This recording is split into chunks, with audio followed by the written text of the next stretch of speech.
Hey everyone, welcome to Stuie's Garage. Today we're talking about the 1.8 Audi A4 and some of the issues you'll find with this car.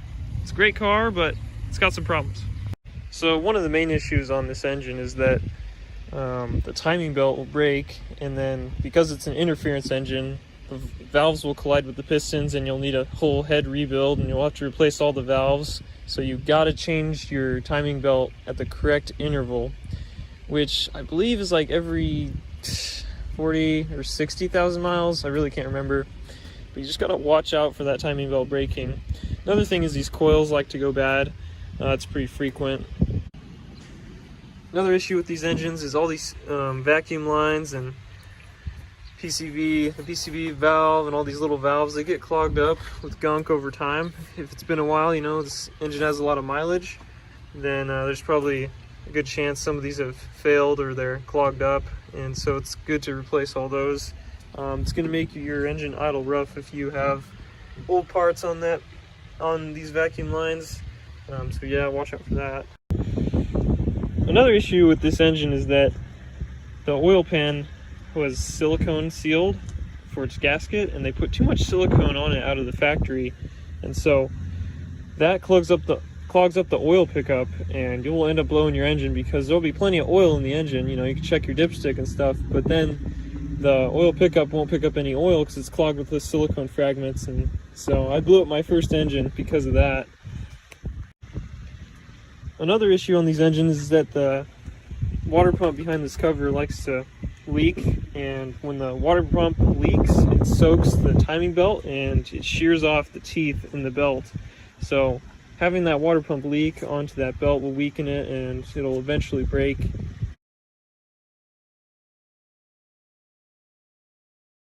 This pump will burn out if you don't have a good brake booster. It'll just keep running and running, and it's the auxiliary brake booster pump.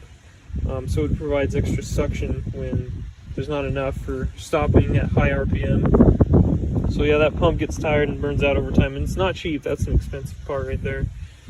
And at least in my case, that's what happened. Was the brake booster was leaking, and so that pump was just running all the time and it burned up.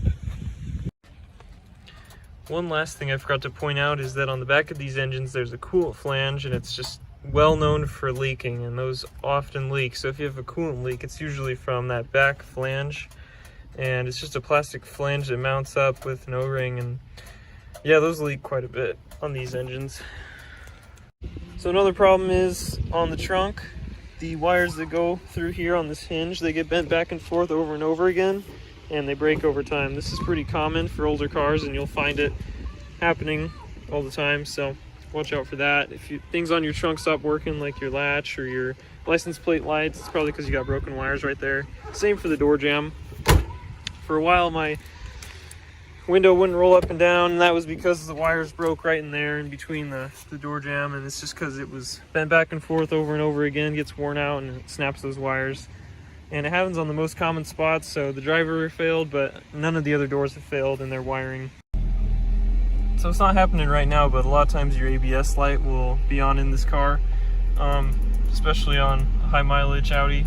It's mainly because something's wrong with a reluctor wheel or like a wheel speed sensor or something like that, and the ABS and ESP lights will just come on and off from time to time. Mine like to just come on randomly and then they turn themselves off here and there. Sometimes they stay on for a few days, but yeah, that's something happens a lot. So another issue is the airbag light.